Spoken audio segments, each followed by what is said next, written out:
والفوسفات مشى عباد الله، ومشى الفوسفات، كتعرفوا ولا مشى الفوسفات مشى.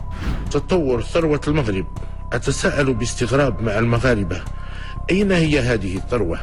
بمعنى الآن احنا عندنا ثروة اللي كتوفر للمغاربة مدخول ما بين في البداية 6 مليار واللي غادي يوصل ل 15 مليار دولار في العام ديالنا. المغرب كيسيطر على اكثر من 70% ديال الاحتياط ديال الفوسفات في العالم كامل، اللي كتقدر 50 مليار طن، واللي هو الاكبر وبفارق كبير بزاف على اقرب منافس ليه واللي هو الصين. والمغرب كيتوفر على اكبر مركز لمعالجه الفوسفات وانتاج الاسمده في العالم واللي كاين في الجوف الاصفر، زائد ان المغرب هو المصدر الاول للفوسفات في العالم. ارقام اللي تجاوزت 84 مليار درهم سنه 2021 و114 مليار درهم سنه 2022 و91 مليار درهم سنه 2023.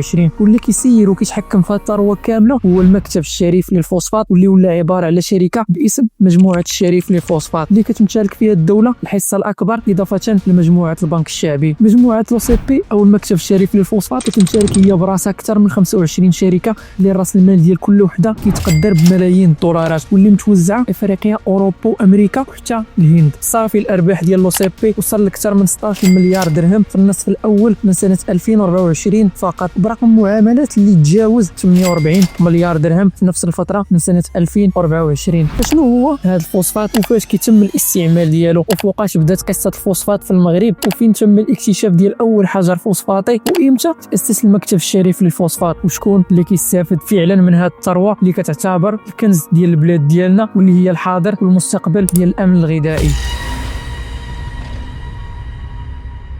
القصه ديال اليوم على الفوسفات او الذهب الابيض، ماده اللي ما كتقلش الاهميه ديالها على الذهب الاسود اللي هو النفط او حتى على الذهب بنفسه، واللي حياتنا كامله وحنا كنسمعوا حنا عندنا الفوسفات اللي ما عند حتى شي دوله في العالم كامل، حتى هو اللي خاصنا نوليو نتخلصوا عليها. وفين هي هذه الفلوس وشكون اللي مسؤول عليها؟ قبل ما نبداو خاصك تعرف اولا شنو هو الفوسفات. الفوسفات هو عباره على صخور رسوبيه اللي تشكلت قبل الملايين ديال السنين نتيجه تراكم المواد العضويه في القاع ديال المحيطات، وهذا الفوسفات كيستخرجوه باش ياخذوا منه الفوسفور اللي كتعتبر احد العناصر الغذائيه الضروريه في صناعه الاسمده واللي هي الاساس ديال الامن الغذائي في العالم كامل، زائد انهم كينتجوا منه حمض الفوسفوريك اللي كيتستعمل في المجال الطبي ومستحضرات التجميل وحتى الالكترونيات، اي ان الفوسفات ماده ضروريه واللي عندها دور كبير سواء في الحاضر وحتى المستقبل، وبنفس الاهميه ديال النفط او الاكثر، لان النفط عنده بدائل كثيره اللي ولينا كنشوفوها اليوم، اما الفوسفات الى تسالى فراه لحد الساعه ما عندوش بديل، وهو المصدر ديال الاسمده اللي هي الاساس ديال النمو ديال الزراعه والفلاحه في العالم كامل، وخاصه ان العالم كيتوقع انه في ظرف 40 حتى ل 50 سنه من هنا لقدام غادي نعانيو من عجز في تحقيق الامن الغذائي. هذا الشيء اللي غادي يزيد من اهميه الفوسفات ويرفع من القيمه ديالو، والمغرب هو صاحب الحصه الاكبر من هذه الماده في العالم.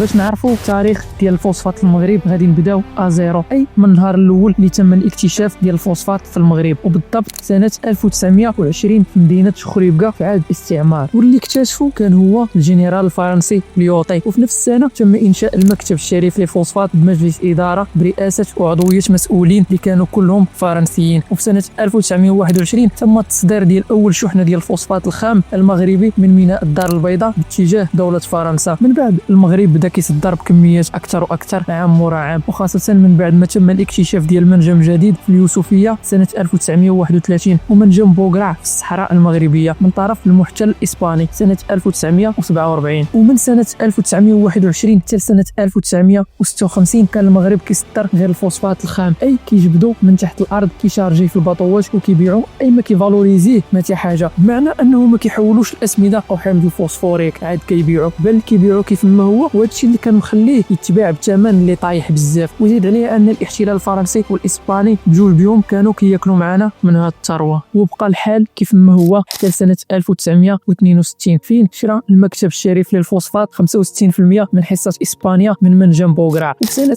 2002 شرى ديك 35% اللي كانت باقا. وهكا الاسبان ما بقى عندهم حتى شي علاقه مع الفوسفات المغربي، اما فرنسا فرا كيقولوا انهم مازال لحد اليوم كياخذوا الارباح ديالهم من الفوسفات ديالنا كل عام، بحكم انهم هما اللي لقاو في عهد الاستعمار، ولكن حتى واحد ما عارف الحقيقه كامله وشنو مخبيه، وهذا الشيء كيبقى غير اشاعات.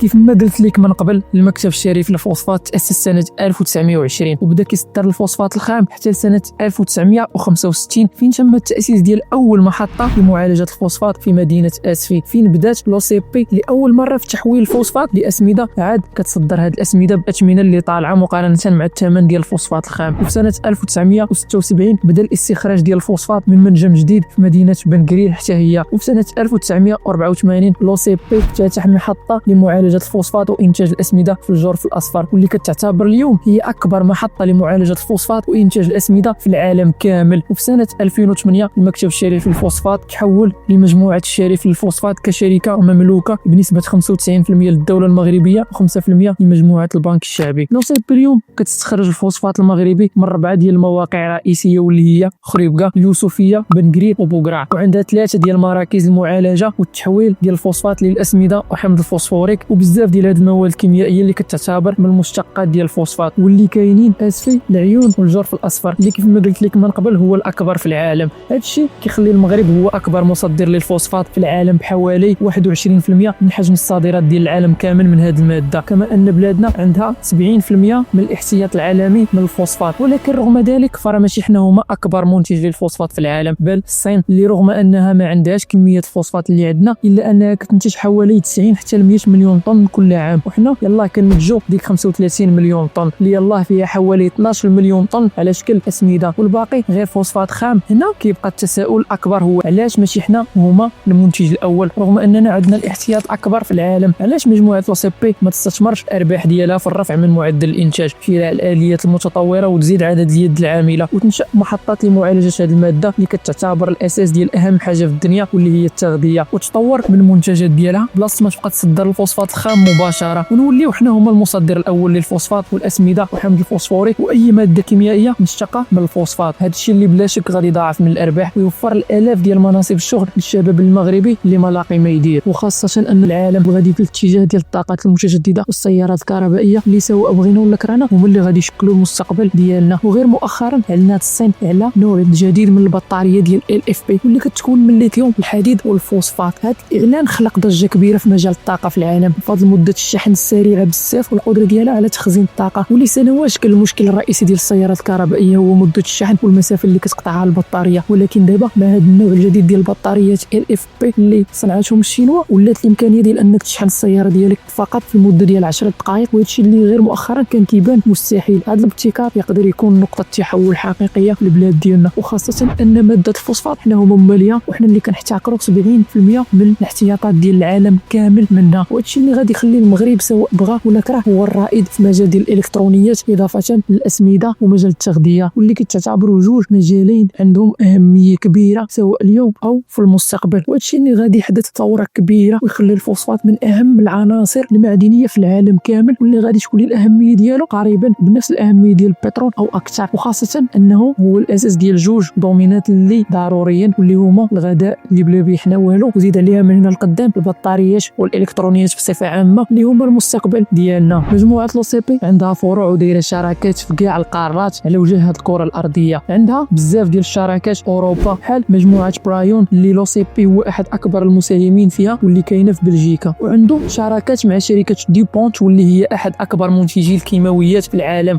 وهو مول شركة تكنولوجي سيرفيسز، وعنده شركة اللي سميتها فرونهوفر مازاغا لاب اللي كتنتج أمونياك الأخضر بشراكة مع دولة ألمانيا، وعنده شركة بإسبانيا لإنتاج الأسمدة واللي سميتها OCP فيرتشيناغرو. وفي أمريكا الشمالية لو سي بي عنده جوج شركات في الولايات المتحدة الأمريكية، وفي أمريكا الجنوبية عنده جوج شركات في البرازيل، وفي آسيا حتى هي عنده فرع في الهند زائد شركة اللي كتصنع وكتبيع الأسمدة في آسيا بشراكة مع شركة هندية أخرى. أما في إفريقيا فرع الشركة الإفريقي عنده شركات كبيرة مع بزاف ديال الدول الإفريقية بحال نيجيريا وغانا والكوت ديفوار والسنغال، وما نساوش حتى جامعة محمد السادس الخاصة واللي عندها أكثر من 10 ديال المدارس والمعاهد اللي تابعة ليها في المغرب كامل بحال في بن قرير، الرباط والعيون، وحتى فرع جديد باري فرنسا اللي تأسس العام اللي فات. هادشي كامل وكثر خلى مجموعه لو سي بي كتحقق ايرادات سنويه اللي وصلت ل 84 مليار درهم سنه 2021 و114 مليار درهم سنه 2022 و91 مليار درهم سنه 2023. هادشي اللي كيخلي هاد الشركه هي اكبر مساهم في ميزانيه الدوله بنسب كتراوح ما بين 7 حتى ل 10% كل عام. ولكن حتى واحد ما عارف فين كتمشي هاد الفلوس كامله او علاش، حتى حنا ما عايشينش بحال دول الخليج اللي عندهم البترول والغاز الطبيعي. ولكن باش نكونوا واضحين، راه الارقام اللي كيدخلها لو سي بي واخا بزاف اللي كيقولوا انه كيدخل اكثر منها، الا انها ما غتوصلش ولو بشكل قليل للارقام اللي كتدخلها السعوديه من النفط او الغاز الطبيعي مثلا. والسبب بكل بساطه هو انه النفط عنده ثمن طالع مقارنه بالفوسفات، والطلب ديالو في الوقت ديالنا كيخلي اكثر ماده كتباع وكتشرى في العالم كامل، اي اننا مازال بعد كل البعد على داك النيفو ديال دول الخليج. ومازال مجال ديال الفوسفات في المغرب خاصو بزاف ديال الوقت باش يوصل فين كيطمحوا المغاربه كاملين. ولكن هادشي ما كيعنيش انه الفلوس اللي كيدخل قليله، بل بالعكس، الفوسفات هو الحاضر حتى المستقبل، وكان علينا على الاقل نشوفوا الفلوس ديالو غير في مدينه خريبكا. لكن للاسف المدينه رغم انها اغنى مدينه من ناحيه الثروه الطبيعيه، الا انها مدينه اللي تضررات من الفوسفات اكثر ما تنفعت منه للاسف. ولادنا ما خدامين، حتى واحد ما خدام، سيليكوز تنق في البلاد. تيبان لك بحال الضباب تماك وداك الشيء، هذاك هي الغبره، هذاك هو السافوتاج فين تيطردك. هذيك الغبره هي المشعه، هذاك هو اللي تعطي الامراض ديال السيليكوز وتعطي الاكثر ديال الامراض. ويشدوا لي غبره مع الملك، يشدوا لي هذه الحوايج فين ناصرينهم، راهم كلهم ما تليناش نغسلوا، ما تلينا نصبنوا، ما تلينا نديروا حتى حاجه. الغالب الله ودي الشيء لنفسنا ما نعملوا والو. هذا ما كان في الفيديو ديالنا ديال اليوم. نتمنى الى عجبك المحتوى ديالنا تخلي شي لايك وشي كومونتير. والسلام عليكم ورحمه الله تعالى وبركاته.